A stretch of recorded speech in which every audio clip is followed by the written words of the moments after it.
Hello friends, আজ একটা নতুন ভিডিও নিয়ে এসেছি উলুবেড়িয়া কালী মন্দির। এই মন্দিরের দিকে ঢুকছি। এখান থেকে যাবতীয় জিনিস, পুজোর যাবতীয় জিনিস এখান থেকে কিনতে পারেন। এই উলুবেড়িয়া কালী মন্দির ঢুকছি। এখান থেকে আমরা পুজোর জন্য যাবতীয় ডালা এখান থেকে নেব।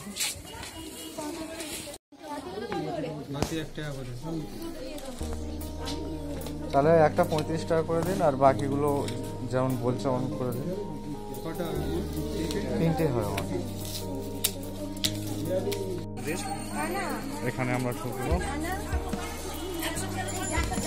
পাশে অজস্র রয়েছে।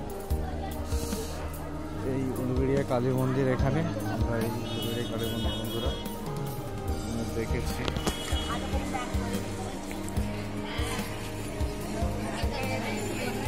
কালী মন্দিরে এই সেই বিখ্যাত উলুবেড়িয়া কালী মন্দির।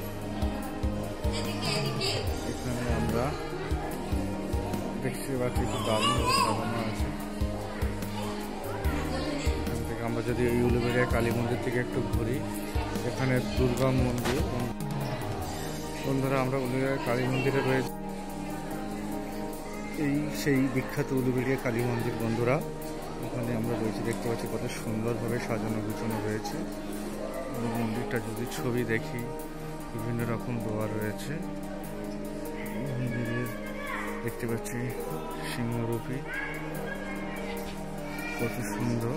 এখানে পুজো দেওয়ার সমস্ত কিছু রয়েছে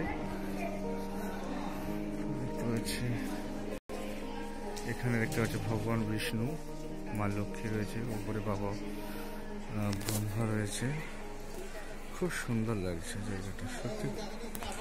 এখানে এক ঠাকুরের গর্ভগৃহ,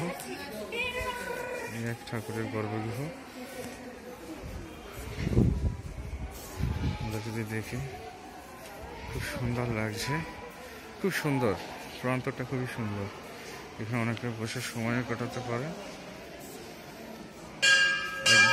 আমি দেখি দারুণ লাগছে জায়গাটা। এই সেই উলুবেড়িয়া কালী মন্দির বিখ্যাত। পুরো দক্ষিণেশ্বরের থেকেও কোনো অংশে কারুকার্য কম নয়। দেখো বন্ধুরা, কোনো অংশে কারুকার্য কোনো দিক থেকেই কম নয়। যদি আমরা সাইডভাবে কোনোভাবে দেখানো যেতে পারে। দেখো সেই বিখ্যাত কালী মন্দির, খুব সুন্দর লাগছে। আমরা এখন সেই আনন্দময়ী কালী মাতার মন্দির, বিখ্যাত কালী মাতার মন্দির, সেখানে রয়েছে। এখানে দেখতে পাচ্ছি আমরা সেই কালী মাতার মন্দির আনন্দময়ী। সেই কালী মন্দির সম্ভবত খুবই পুরানো এই মন্দির। সেই মন্দিরেই রয়েছি এখন। মন্দির থেকে বেরিয়ে আমরা এখানে মানত করে, এখানে অনেকে ভিড় কাঠি, এখানে অনেকে যাবে। এখানে মানতের বিশ্বাস, যে মানতের হিসাবে এখানে সমস্ত জ্বালানো হয়, সেই মানত হিসাবে এখানে জ্বালাচ্ছে। দেখতে পাচ্ছি সেই দূরে কি সুন্দর নদী। এখানে সম্ভবত রাস মঞ্চ, এটা রাস হচ্ছে, রাস মঞ্চ। সেই উলুবেড়িয়া রাস, বিখ্যাত রাস উলুবেড়িয়া, বিখ্যাত রাস।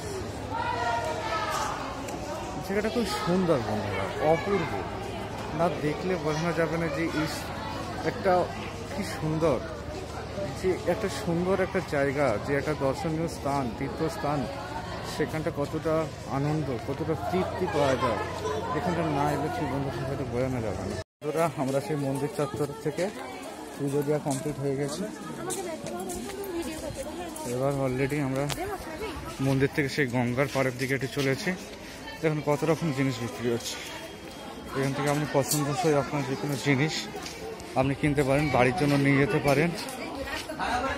অনেক কিছু রয়েছে, পসরা সাজিয়ে রয়েছে। দেখুন বিভিন্ন রকম কাঠ রয়েছে, চন্দন কাঠ, সাদা এবং লাল। সাধারণত সেটা লাল চন্দন সাধারণত পাওয়া যায় না, সেটা ওখান থেকে পাওয়া যাচ্ছে। খুব দারুণ লাগছে, খুব সুন্দর লাগছে। বিভিন্ন রকম পসরা সাজিয়ে রয়েছে। সেই পুরোনো দিনে সেই আমাদের অভিজ্ঞতা আছে যে সেই ছবি বিক্রি, বই, বিভিন্ন রকম। এখনো বন্ধুরা এগুলো দেখলে যেন মন প্রাণ জুড়ে যায়। খাবার দোকান থেকে শুরু করে বিভিন্ন রকম জিনিস রয়েছে। সেখান থেকে আপনারা যদি খেতেও পারেন, আইসক্রিম থেকে শুরু করে ঘুগনির চাট, সেই বাংলার বিখ্যাত ঘুগনির চাট, ফুচকা যেটা বাঙালি মানে বিখ্যাত, সে ফুচকা, মশলা মুড়ি যার স্বাদ আজও ভোলা যায় না, বিভিন্ন রকম জিনিস এখনো পর্যন্ত পাওয়া যায়। আমরা চলেছি সেই ধীরে ধীরে সেই ঘাটের দিকে, সেই ঘাটের দিকে আমরা চলেছি। কি সুন্দর লাগছে না দেখলে, যেন আপনি বিভিন্ন রকম বিচে গিয়েছেন, কিন্তু তার থেকে কোনো রকম সৌন্দর্য এখানে যে কমতি সেটা আপনার লাগবে বলে মনে হয় না বন্ধু। কি সুন্দর লাগছে দেখো, সেই উলুবেড়িয়ার বিখ্যাত। ওপারটা কি পড়বে? বজবজ।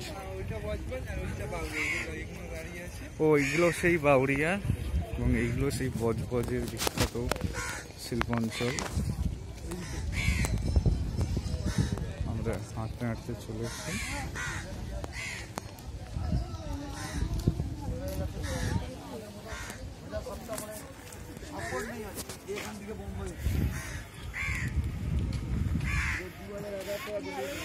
নদী যেন এখানে কোথাও যেন মিলিত হয়ে গেছে।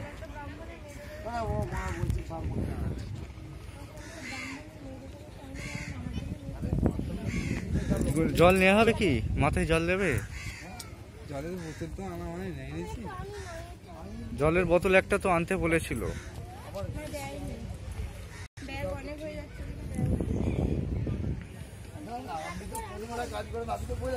এখানে অনেকে স্নানও করছে। গঙ্গাতে দেখতে পাচ্ছ যে নৌকা পারাপার, খুব সুন্দর, খুব সুন্দর লাগছে। বেশটা এত সুন্দর। এখান থেকে যদি মন্দিরটা দেখানো যায়, এত সুন্দর লাগছে, এত সুন্দর জায়গাটা।